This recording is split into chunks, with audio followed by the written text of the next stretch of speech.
Hello everyone, you may sit. We're here gathered at the court of Dallas in Texas to discuss the guilt of Jess and Brian Roberts. Those two doctors are now accused of practicing organ traffic. They spotted their victim in bars and put drugs in their drinks. The spouse followed victim to the toilet and then convinced them to get into their car to bring them back home. A camera filmed the scene in the bar, and then witnesses came to the police station to explain they saw their neighbors coming home with two women who seemed drugged. I'm now calling the victim to the stand. Do you swear or affirm that the testimony you're about to give is the truth, the whole truth, and nothing but the truth, so help you God? I do. I do. My name is Joyce Williams. I'm 22 years old and I'm a student majoring in political science. The events occurred on Thursday evening. Grace and I decided to go to a nightclub around midnight. The others were supposed to meet us later. Upon arriving at the Night Magic Club, we ordered our first drink. It was then that two strangers approached us. The young woman told a lot to us. I quickly befriended her. Unfortunately, I don't remember anything afterward. My memories come back to when both of us woke up in an unknown apartment with an unbearable headache and soreness all over our bodies. So, when we went back home, thinking we might have much drink alcohol that evening, it was when I took a shower that I felt a sharp pain below my chest. Looking at myself in the mirror, I saw this big scar.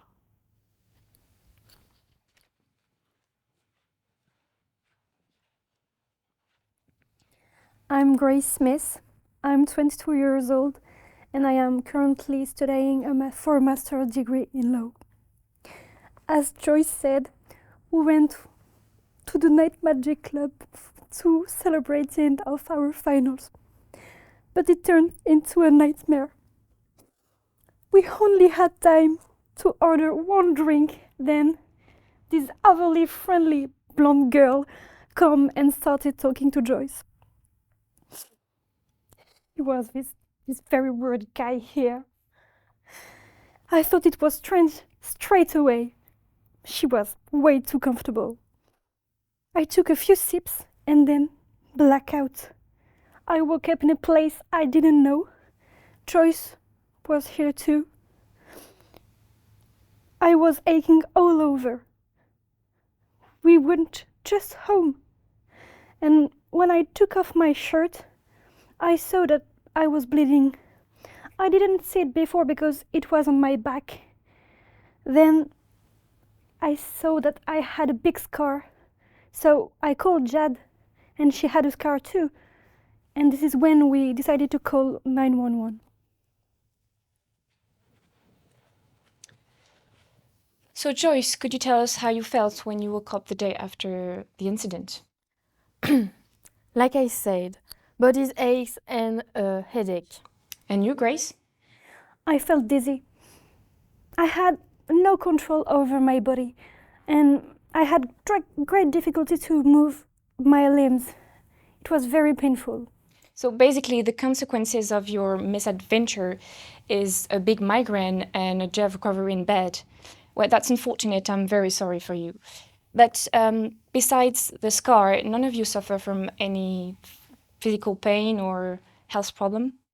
No. No. So this inconvenience seemed the worst of the life of a little girl to you? Objection, Your Honor. The defense seeks to compare the life of a child to the trauma suffered by the victims. Sustained. No more question, Your Honor.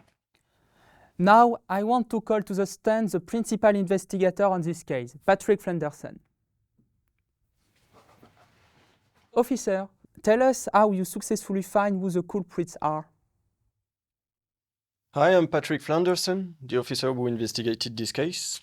So we questioned the barmaid at the club who told us that she had seen the victims in the presence of two people, and she says they were weird. So, by observing the videos over several weeks, we noticed that the two people were with Grace, and it was the same situation with Joyce. And they left the bar together. So, concerning the removal of the organs, it was very precise, and only a surgeon could do it. So, we turned our attention to the surgeons based in regions hospitals, and we recognized the two people seen on the cameras. That's why, after analyzing the crime scenes, we were able to take fingerprints, and we quickly compared them with the fingerprints of Mrs. and Mr. Roberts, the two individual scenes on the cameras. They matched in every point. So after this discovery, we arrested the two individuals at their home. Thank you. Thank you for your testimony. I'm now calling witnesses to the stand. Do you swear or affirm that the testimony you're about to give is the truth, the whole truth, and nothing but the truth, so help you God? I do. I do. My name is May. I'm a barmaid at a nightclub where the tragedy took place. I had already noticed the suspicious behavior of this couple for some time. I spoke to my boss about it, but for him, there was no problem as long as they paid for the drink. They were known as doctors. Everyone in the nightclub knew them. They came every week, and no one distrusted them. They were doctors, and people didn't distrust doctors. At the end of each evening, I saw this couple living with a woman or a man in bad shape. I knew what these people had drunk, and it was not consistent with the state when they left the nightclub. I strongly suspected that they had taken drugs, but I never had proof. The boss forbade me to look at the cameras. My name is Jane. I'm doctor's neighbor. Well, they've always been kind with me. And I always thought that they wear the hurt on their sleeve. But when I heard the scandal, I thought about it, and I remember all this person I saw in the house, and the one come back again. So I remember now that night, and something put me out of my dream this time. And I thought it was the full moon, but then I heard feet outside. So I looked through the window, and I saw Jess and Brian trying to get out two unknown girls out of their car. But I didn't worry because they looked really bad, and I just thought it was Jess and Brian trying to help people because that they always do. But now I see Joyce and Grace, and I could recognize them between thousands if I had knew. I'm now calling the authors to the stand. So do you swear or affirm that the testimony you're about to give is the truth, the whole truth, and nothing but the truth, so help you God?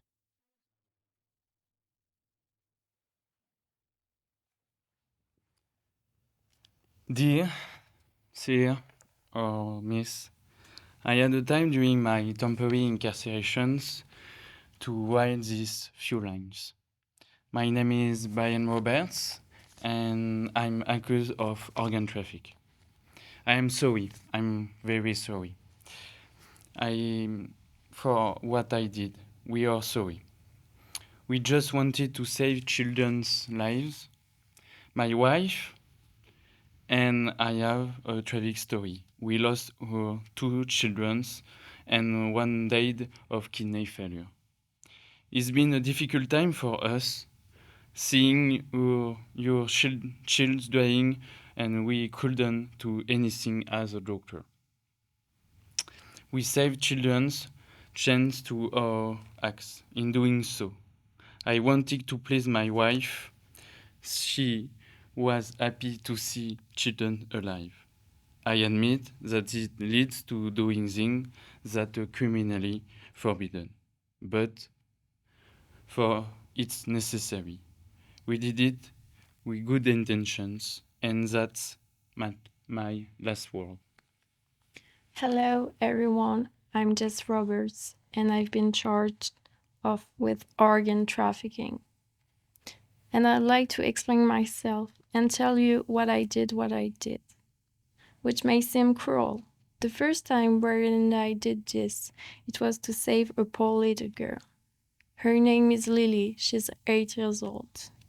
And today she's in perfect health thanks to us.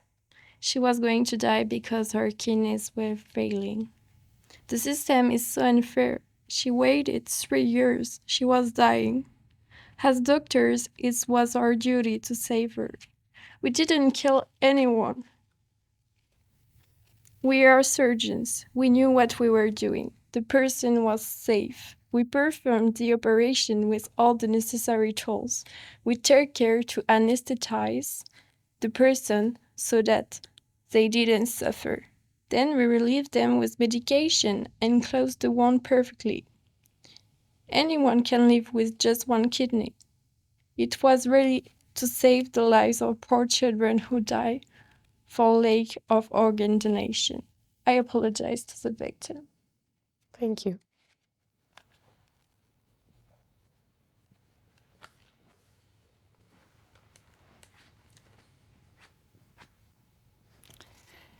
Hello, I'm Trudy Montgomery, a hospital psychiatry, and I'm professor at University of Texas.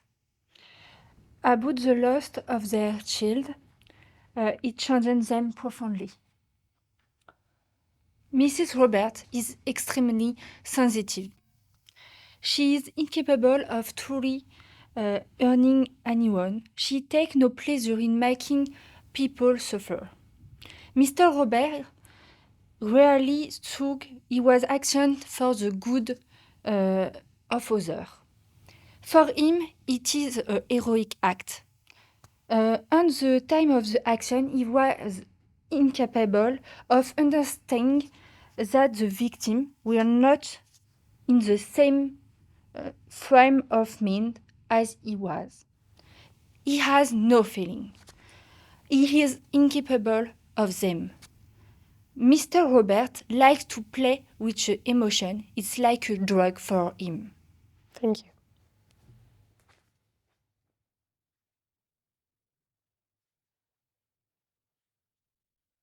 It is clear that Mr. and Miss Roberts are guilty. They confess their crime. Now I have to attack their defense and the reason behind their actions. Maybe they saved children. I can't say that. However, it was done at the price of the health and risking the life of these young people. It was a cruel approach against the will of the victims.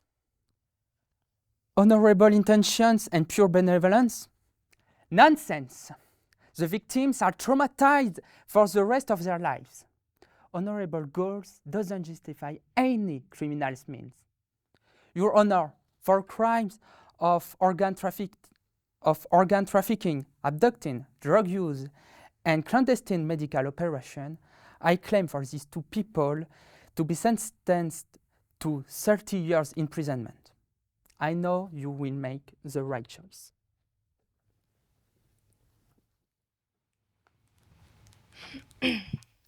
Your Honor, I'm here to defend my clients, Mr. and Mrs. Roberts. Those doctors, respected by all their peers, are not criminal. For me, what happened that night was a successful organ transplant.